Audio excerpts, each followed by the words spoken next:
All right, let's just dive right into this explainer. Today, we're peeling back the layers on innovative industrial properties, or IIPR, a seriously unique real estate stock.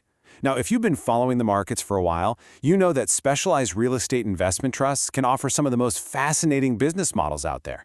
But today, we aren't just skimming the surface. No way. We're going to put this company to the ultimate test, running its data through the rigorous valuation frameworks of true investing legends, guys like Warren Buffett, Peter Lynch, and Benjamin Graham, along with some strict discounted cash flow modeling. So let's get into it. So I want to kick things off with a pretty fascinating question. When heavily regulated industries, like the state-licensed cannabis sector, need highly specialized, incredibly expensive real estate to operate, who exactly do they rent from? You see, traditional banks and institutional landlords often completely shy away because of all those complex federal regulations, and that creates a massive vacuum in the market. But as we know, where there is a vacuum, there's opportunity. And we aren't talking about your typical strip malls or office buildings here. We are talking about highly engineered, temperature-controlled, incredibly power-intensive industrial centers. These places are required to meet super stringent agricultural and scientific standards. From an investment perspective, this massive specialized footprint, combined with those intense regulatory barriers to entry, creates an incredibly powerful economic moat. And that is exactly the concept Warren Buffett looks for first. The hurdles for any competitor to enter the space are just phenomenally high. Here's our agenda for today. First, we'll cover the niche landlord. Second, the triple net lease engine. Third, we'll go by the numbers. Fourth, we'll look at the dividend dilemma. And finally, capital for the future. Okay, Section 1. The niche landlord. To really grasp the scale here, we are looking at a $2.5 billion portfolio. That includes 110 total properties spread out across 19 different U.S. states. They've built up a really high-quality platform with over 35 different tenants. Now, if we look at this through Peter Lynch's lens, we'd categorize IIPR as a powerful asset play, one that's slowly shifting into a stalwart. They aren't just some small-time operator. That $2.5 billion in invested capital, that is a hard, tangible asset foundation that completely grounds their entire valuation. And while they are famous for their cannabis footprint, they actually act as a diversified REIT with a really specific focus on what they like to call above GDP growth markets. So right alongside the regulated cannabis agricultural facilities, they have a serious $270 million commitment to life sciences, building out modern laboratories and testing facilities. From a Benjamin Graham defensive investor standpoint, expanding into life sciences adds a highly necessary layer of stability outside of that volatile cannabis sector. Moving right along, Section 2. The triple net lease engine. So, the real secret sauce of their operations is the triple net lease model.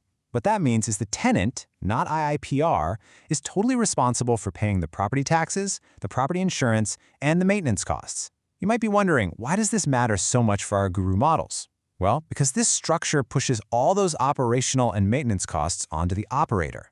That drives the highly predictable owner earnings that Warren Buffett specifically searches for in a reliable business. 12.4 years. Let that number sink in.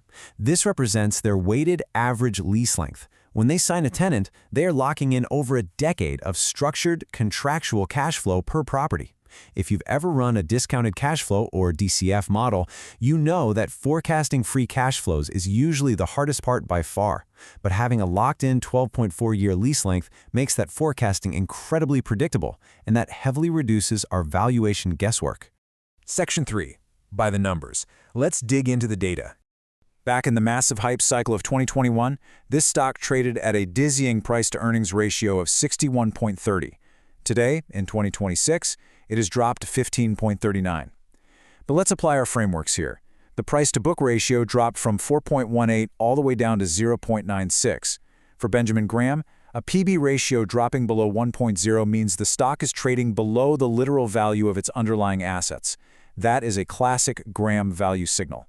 However, looking through the Buffett lens, their return on equity sits at just 6.41%. Buffett generally prefers ROE to be consistently above 15%, meaning IIPR might fail his strict profitability test, even despite being cheap. To put that market cooldown into perspective, IIPR's overall market capitalization adjusted from a peak of $6.73 billion in 2021 down to $1.74 billion in mid-2026. But get this, Their Q1 2026 total revenues sit at a very solid $69 million. The underlying business absolutely hasn't collapsed. That $5 billion valuation wipeout simply means the market premium is completely gone. In Benjamin Graham's terms, current investors might finally be looking at a true margin of safety that absolutely did not exist 5 years ago. Section 4, the dividend dilemma. This is where things get really interesting. Since their inception in 2016, they have paid out over $1 billion in dividends to their shareholders. $1 billion! They have an excellent capital allocation track record of taking steady lease checks and passing that cash straight to owners. And remarkably, this completely satisfies Benjamin Graham's strict defensive checklist requirement for having an uninterrupted dividend record. Now, because the stock price has come down so significantly, while the company has just kept right on paying its dividend, that translates to a massive 12.56% dividend yield for investors in 2026. In the real estate world, this is an absolute magnet for income-seeking investors. But we have to be highly analytical here, right? A 12.56% yield is a blazing red flag in almost any valuation model out there, especially the dividend discount model, or DDM. It basically screams that the market expects a cut. And here's why. A payout ratio measures exactly how much of a company's earnings are paid out as dividends. Today, in 2026, their payout ratio has ballooned to 193.41%, meaning they are paying out nearly double what they actually earn in profit. Tying this back to our free cash flow concept, a basic DCF analysis heavily warns us that long-term terminal growth is at severe risk here. Paying out 193% of your net income is just mathematically unsustainable in the long run, unless it's being funded by debt or asset sales. Section 5. Capital for the future. So, with a 193% payout ratio, you'd probably expect a highly distressed balance sheet.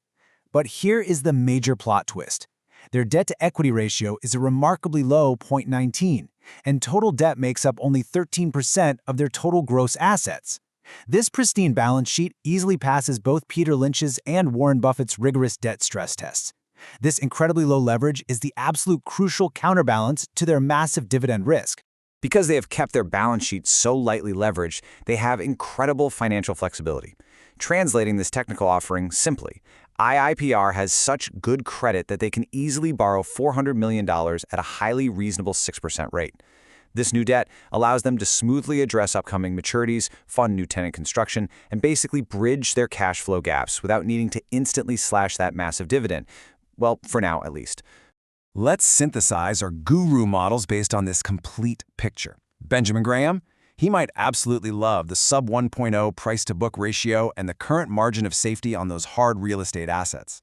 Peter Lynch would definitely applaud the pristine balance sheet and categorization as an asset play. But Warren Buffett and a strict DCF model would absolutely be waving red flags at that mathematically demanding 193% payout ratio and the low single-digit return on equity. So, the ultimate question, is the 12.56% yield actually worth the payout risk? If you trust Graham's asset valuation, it looks like a solid buy for the real estate alone. If you follow Buffett's strict earnings and ROE rules, it's definitely a hold or a sell. What you should take away from this explainer is the objective data. Now it's totally up to you to decide which philosophy fits your own portfolio. Thanks so much for joining me on this explainer, and I'll catch you on the next one.